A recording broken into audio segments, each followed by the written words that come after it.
Hello, welcome back to my channel. और आज के वीडियो में हम डिस्कस करेंगे प्रोनाउन।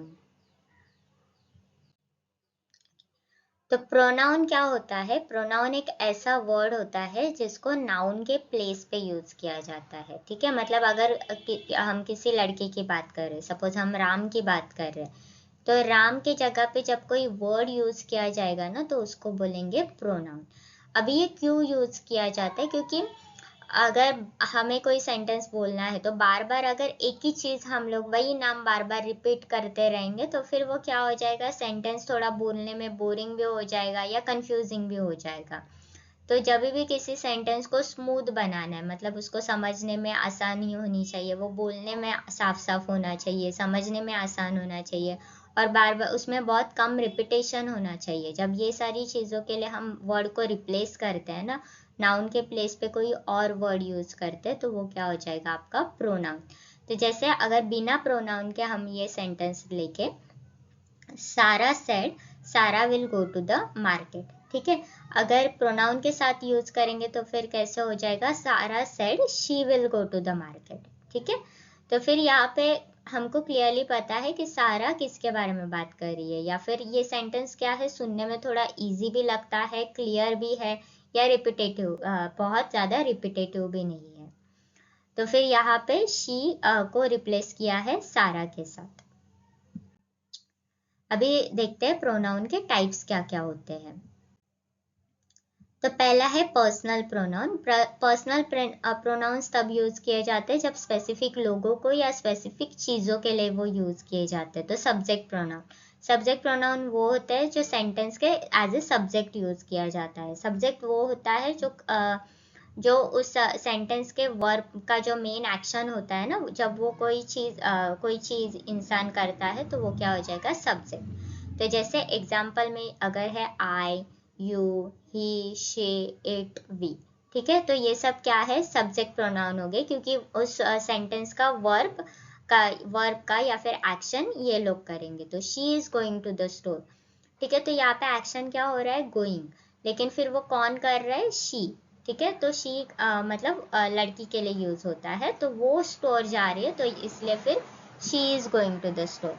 फिर ऑब्जेक्ट प्रोनाउन वो होता है जब ये एक्शन जो है वो उसके ऊपर अप्लाई हो जाता है, तो वो क्या हो जाएगा, ऑब्जेक्ट प्रोनाउन। ठीक है, तो object of a sentence use करते हैं उसको।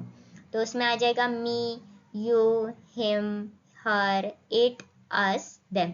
ये सारे वर्ड्स ही है, बस ये फर्क यहाँ पे ये हो जाएगा कि उनका थर्ड पर्सन यूज करेंगे। तो जैसे द टीचर कॉल्ड हिम, तो यहाँ पे टीचर क्या है, आपका नाउन हो गया, और फिर कॉल्ड हिम मतलब टीचर ने बुलाया, लेकिन किससे बुलाया, उसको बुलाया, वो लड़के को बुलाया, तो वो क्या हो जाएगा, आपका ऑब्जेक्ट प्रोनाउन। फिर नेक्स्ट है पजेसिव प्रोनाउन। पजेसिव प्रोनाउन तब यूज किए जाते हैं जब किसी की ओनरशिप या पोजीशन दिखाना है। तो जैसे mine, yours, his, hers, ours, theirs. तो जैसे कि इज दिस बुक योर्स, तो मतलब ये पूछने के लिए कि क्या ये बुक तुम्हारा है, तो वो क्या हो जाएगा, हम उसमें ओनरशिप पूछ रहे हैं कि उस बुक का ओनर कौन है। फिर नेक्स्ट है रिफ्लेक्सिव प्रोनाउन। रिफ्लेक्सिव प्रोनाउन वो होते हैं जब हम उसमें सब्जेक्ट को ज़्यादा उस पर फोकस करना चाहते हैं, जो भी सेंटेंस का सब्जेक्ट है उस पर ज़्यादा फोकस करना चाहते हैं, तो फिर वो क्या हो जाएगा, रिफ्लेक्सिव प्रोनाउन। तो जैसे है myself, yourself, himself, herself, itself, yourself, sorry ourself, yourself, themself, ये सब क्या हो गए, रिफ्लेक्सिव प्रोनाउन हो गए। तो अब इसका यूसेज कैसे है, she prepared her self for the presentation, मतलब उसने खुद को प्रेजेंटेशन के लिए तैयार किया। ठीक है, तो जैसे सलमान खान का वो डायलॉग है ना, I, me and my self, even that is reflexive pronoun. Next है डिमॉन्स्ट्रेटिव प्रोनाउन। डिमॉन्स्ट्रेटिव प्रोनाउन या फिर इसको डिटर्मिनर भी बोल सकते हो आप, जब ये किसी को स्पेसिफिक थिंग को पॉइंट करने के लिए यूज किया जाता है। तो जैसे अगर मैंने पूछा कि जैसे कि अगर मुझे सपोज बताना है कि वो जो बुक है वो मेरा फेवरेट है, तो फिर मैं वहाँ पे उसको बोलूँगी that book is my favourite book. ठीक है, तो किसी भी स्पेसिफिक चीज़ को जब पॉइंट के लिए कुछ वर्ड्स यूज किए जाते हैं ना, उनको बोलेंगे demonstrative pronoun. So this is my favourite song, मतलब ये गाना मेरा बहुत फेवरेट है। तो आप उस गाने की तरफ पॉइंट कर रहे हो, उसको उसके तरफ अपना मतलब not literally but point out कर रहे हो कि ये चीज मेरी फेवरेट है। नेक्स्ट है इंट्रोगेटिव प्रोनाउन, ऐसे वर्ड्स जिनसे क्वेश्चन पूछे जाते हैं। तो जैसे who, whom, whose, which, what, ये सारे वर्ड्स क्यों यूज किए जाते हैं क्वेश्चन पूछने के लिए, तो वो सब क्या हो जाएंगे इंट्रोगेटिव प्रोनाउंस। तो who is coming to the party, तो यहाँ पे हु क्या हो गया, प्रोनाउन ही है लेकिन इंट्रोगेटिव प्रोनाउन।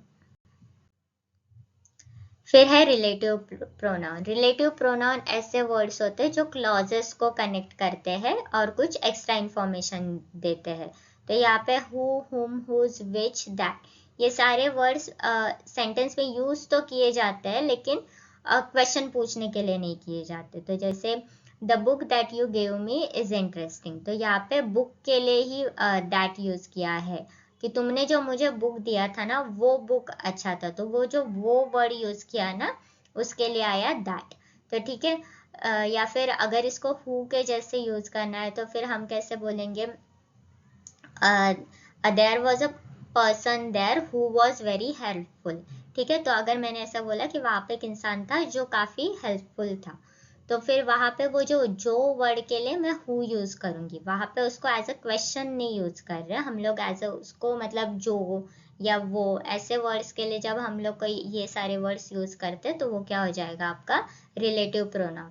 तो यहाँ पे देखो एक क्लॉज बन रहा है द बुक। अब ये सारे आगे की जो चीज है ये बुक के बारे में एक्स्ट्रा इंफॉर्मेशन बता रहे हैं। ठीक है, कि वो बुक उसको किसी ने तो दिया है और वो इंटरेस्टिंग है।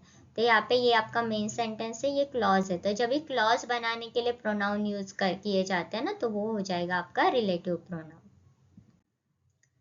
नेक्स्ट है इंडेफिनिट प्रोनाउन। इंडेफिनिट प्रोनाउन उनको बोलते हैं जो नॉन स्पेसिफिक पीपल या चीजों के लिए यूज करते हैं। तो जैसे anyone, everyone, someone, nobody, anything. तो एनीवन मतलब फिर कोई भी हो गया, ठीक है। एवरीवन मतलब फिर सारे ही हो गए, उसमें आप स्पेसिफाई नहीं कर रहे हो कि कौन सा इंसान है या क्या चीज है। तो जैसे someone left their umbrella here, तो मतलब वहां पे किसी ने अम्ब्रेला तो छोड़ा है बट आपको पता नहीं कि वो कौन है, तो फिर समवन मतलब किसी ने तो छोड़ दिया, स्पेसिफाई नहीं कर रहे आप उसको। Okay, so that is it for this video. I hope आपको वीडियो अच्छा लगा। अगर अच्छा लगा तो प्लीज़ इसको लाइक करना, कमेंट करना, चैनल को सब्सक्राइब करना और अपने फ्रेंड्स के साथ भी इसको शेयर करना। Thank you.